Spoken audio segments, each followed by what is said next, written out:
นี้เป็นคลิปซีเนาะมือนี้เข้ามาในตัวเนื้อมือนี้เข้ามาเล่นตาน้ำนัวอยู่เมืองเวียงไส่แขวงหัวพันอันนี้ถ้าท่านผู้ชมอยากเห็นไฟสิบห้าคุณดูเบิ้งเถิงเลยอ่ะ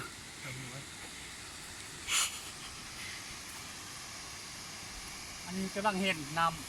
ำตกลงสายน้ำบักงามเนาะเป็นตาอาบแต่ว่ามือนี้มาไปเทียบไปลิ้นลายบอลมือนี้ยักมาข้ามนิดนึงเดี๋ยวนี้ก็ประมาณ3 โมง4 โมงครึ่ง5 โมงยังอ่ะเนาะท่านผู้ชมมาเบิ่งกัน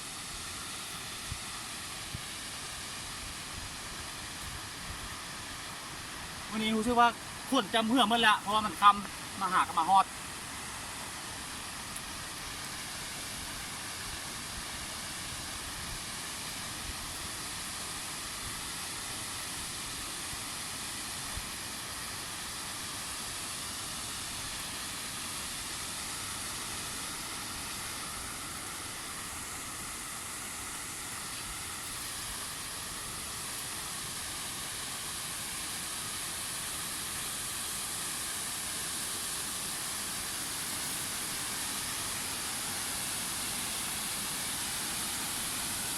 ยังมีคนอยู่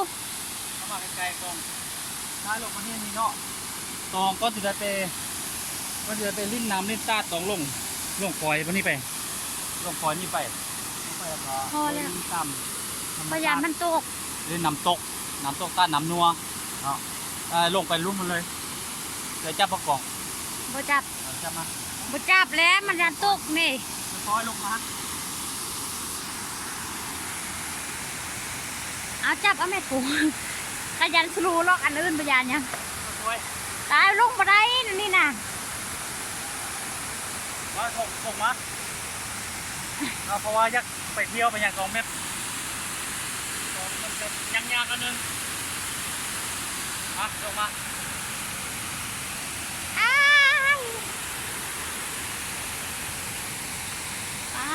โทษนะนี่ครูเขาจับคลองมาดิแล้วนี่เป็นจักรที่ตะกอนสำหรับมื้อนี้มันรู้สึกว่าแบบว่า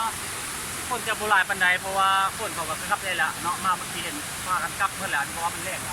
อย่างเช่นเดียวเราถ้าท่านใดอยากไปลิ้นน้ำตกถ้าได้มาซ้ำหรือมาเมื่อวันใส่เนาะมันนี่เลยต้านน้ำนัวเป็นธรรมชาติที่ว่าอยู่ในส่วนงดงามทางธรรมชาติการไปตอกตรงนอก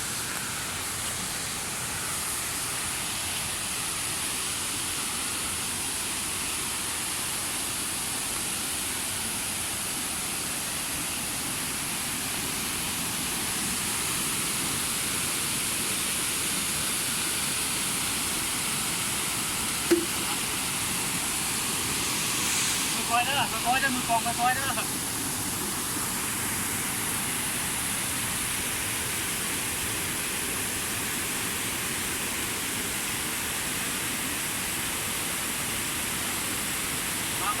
พี่ครับขึ้นไปได้ช่องเลยค่อยๆเบิ้ลข้างเรือความเห็นเขา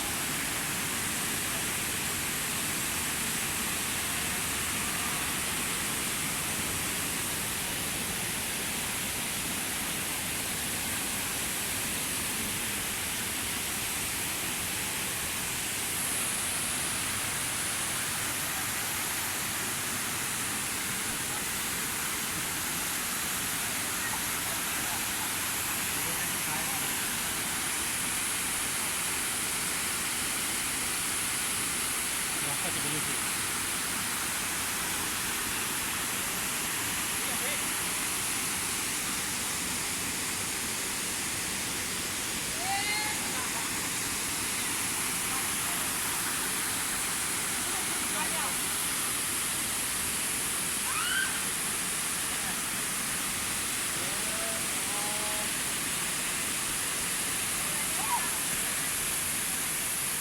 เบิ้งคนข้างนี้เบิ้งคนข้างนี้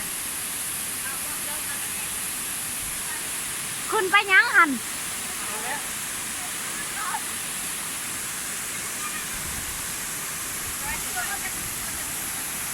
เอาคอยได้ไหม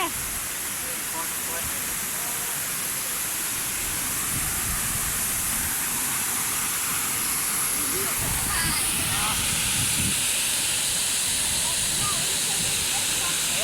ว่าไป